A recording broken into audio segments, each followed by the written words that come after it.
Kita saat ini hidup di zaman yang membusukkan pikiran, atau disebut juga dengan brain rot. Pernah kamu merasa kamu tidak benar-benar bodoh, tapi juga tidak berkembang? Kamu bangun, buka ponsel, scroll berjam-jam, lalu tiba-tiba sore datang, dan kamu belum melakukan apapun yang berarti. Kamu tahu apa yang harus kamu lakukan, tapi otakmu menolak. Setiap hari kamu merasa lelah, bukan karena bekerja terlalu keras, tapi karena tidak melakukan hal yang benar-benar berguna. Itulah yang disebut dengan brain rot ataupun pembusukan otak.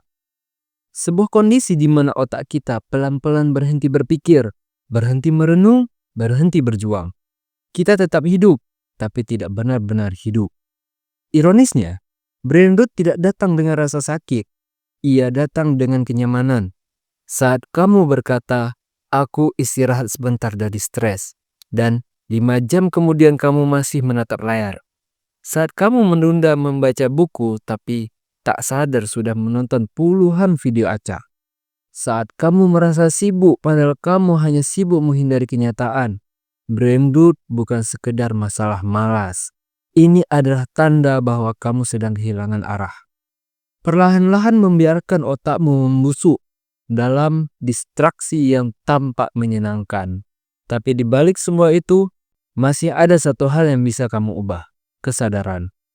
Kesadaran untuk bertanya, apakah aku benar-benar hidup dengan pikiranku sendiri? Atau hanya menjalani hidup berdasarkan algoritma orang lain?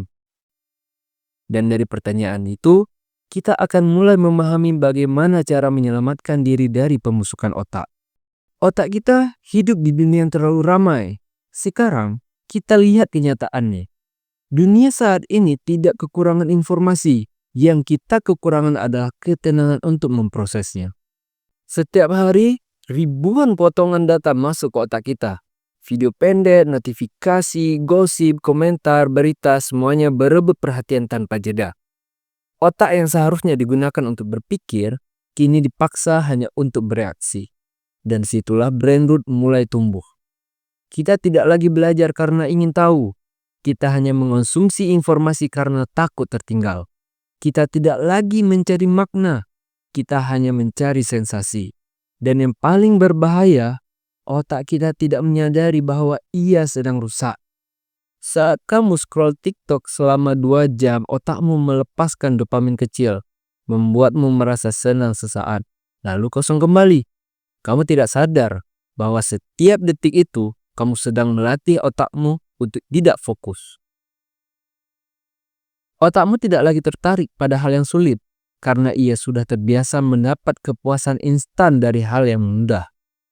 Dan saat hal sulit datang, membaca buku, belajar sesuatu, atau bekerja dalam diam, kamu merasa bosan, cemas, bahkan ingin kabur.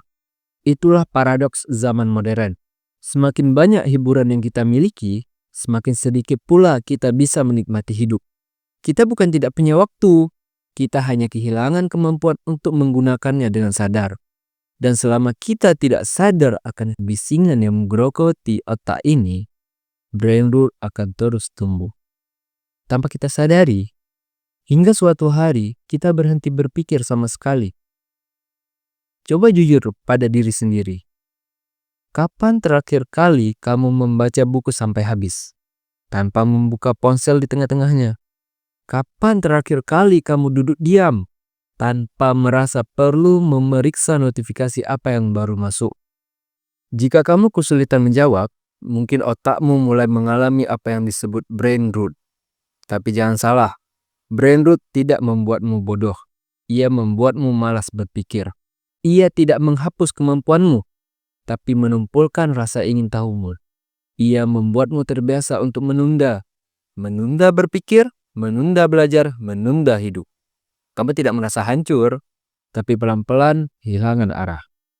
Misalnya, kamu membuka YouTube untuk mencari video pembelajaran. Tapi beberapa menit kemudian, kamu sudah menonton komedi ringan atau video gosip. Kamu merasa, aku hanya istirahat sebentar kok. Tapi waktu terus berjalan.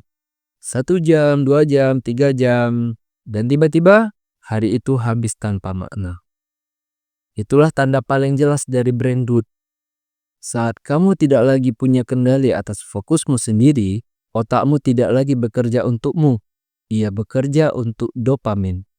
Dopamin tidak peduli siapa kamu, apa impianmu, atau seberapa dalam potensimu. Ia hanya ingin kamu terus menekan tombol next. Maka, introspeksi yang paling penting bukanlah apakah aku pintar atau tidak, tapi apakah aku mampu mengendalikan pikiranku sendiri. Jika jawabannya tidak, maka kamu tidak sedang hidup. Kamu hanya sedang berjalan di autopilot. Dan tidak ada yang lebih menyedihkan dari manusia yang berhenti berpikir, tapi merasa dirinya masih hidup sepenuhnya. Untuk keluar dari brain root ini, kamu tidak perlu menjadi jenius. Kamu hanya perlu menjadi manusia yang sadar. Kesadaran itu obatnya.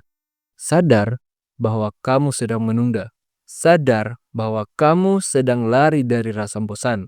Sadar bahwa kamu sedang mencari pelarian instan yang tidak pernah benar-benar memberi ketenangan. Karena brain root tidak menyerang otakmu secara tiba-tiba.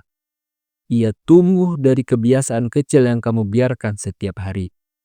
Maka, penyembuhannya juga harus dimulai dari hal kecil. Pertama, latih otakmu untuk diam. Duduk 5 menit tanpa menyentuh apapun. Tidak ponsel, tidak musik, tidak notifikasi, hanya diam. Cukup diam, dan biarkan otakmu mengalir. Di awal, ini terasa menyiksa, tapi perlahan kamu akan mulai mengenali betapa kacau isi kepalamu. Dan dari situ, kamu akan tahu bagian mana yang perlu dibereskan. Kedua, ganti stimulus instan dengan stimulus bermakna. Alih-alih menonton video pendek tanpa arah, tonton sesuatu yang membuatmu berpikir.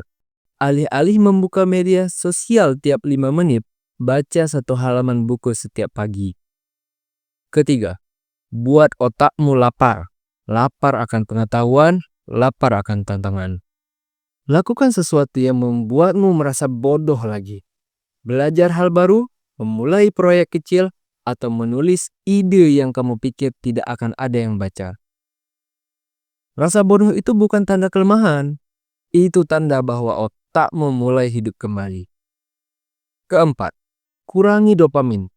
Tingkatkan disiplin. Jangan tunggu motivasi datang. Karena motivasi hanya efek dari tindakan, bukan penyebabnya.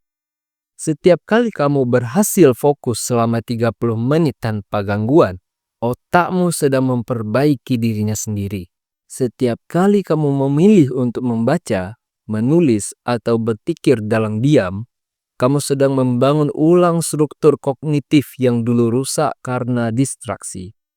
Dan perlahan, kamu akan merasakan perubahan itu. Pikiranmu tidak lagi kabur, fokusmu kembali tajam, dan hidupmu mulai punya arah lagi. Brain root bukan akhir dari segalanya. Ia hanya pengingat bahwa kamu sudah terlalu lama diam. Dan kini saatnya untuk bangun. Bukan dengan gegabah, tapi dengan kesadaran penuh. Pernahkah kamu merasa seperti hidup berjalan, tapi kamu tidak benar-benar ada di dalamnya? Kamu bangun pagi, buka ponsel, menatap layar, dan tanpa sadar, hari sudah berakhir.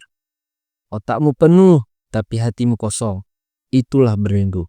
Sebuah pembusukan perlahan yang membuatmu tidak lagi merasakan kedalaman dari apapun. Tapi tahukah kamu, tidak ada yang benar-benar rusak dalam dirimu. Yang kamu butuhkan hanyalah berhenti dan mendengarkan lagi. Dengarkan suara angin, langkah kakimu di jalan, tawa orang-orang di sekitarmu, dan bahkan detak jantungmu sendiri. Karena disitulah kehidupan nyata berada. Bukan di layar, bukan di notifikasi, tapi di momen kecil yang kamu lewatkan setiap hari. Mulailah dari hal sederhana. Letakkan ponselmu saat makan, dengarkan seseorang tanpa memotong, rasakan setiap tarikan napasmu. Dan perlahan, otakmu akan sembuh, pikiranmu akan jernih, fokusmu akan kembali. Karena saat kamu berhenti mengonsumsi hal-hal instan, kamu mulai menciptakan sesuatu yang nyata, dan disitulah kebangkitanmu dimulai. Ingat, dunia nyata tidak seindah media sosial, tapi justru karena itulah ia berharga. Kamu hidup untuk merasakan semuanya, lelahnya, kosongnya, bahkan heningnya. Karena dari sanalah magnet tumbuh, dari sanalah kamu benar-benar menjadi manusia. Jadi, jika kamu ingin otakmu kembali hidup, kembalilah ke kehidupan nyata. Bukan dengan marah pada dunia digital, tapi dengan memilih apa yang pantas untuk jiwamu. Karena kadang, menyelamatkan otakmu berarti belajar lagi cara menjadi manusia. Jika kamu merasa video ini menyentuh sesuatu di dalam dirimu, bantu sebarkan kesadaran ini. Tekan like jika kamu ingin lebih banyak konten seperti ini. Subscribe agar kamu tidak ketinggal saat video reflektif berikutnya tayang. Dan tulis di kolom komentar hal sederhana apa yang ingin kamu mulai ubah setelah menonton ini.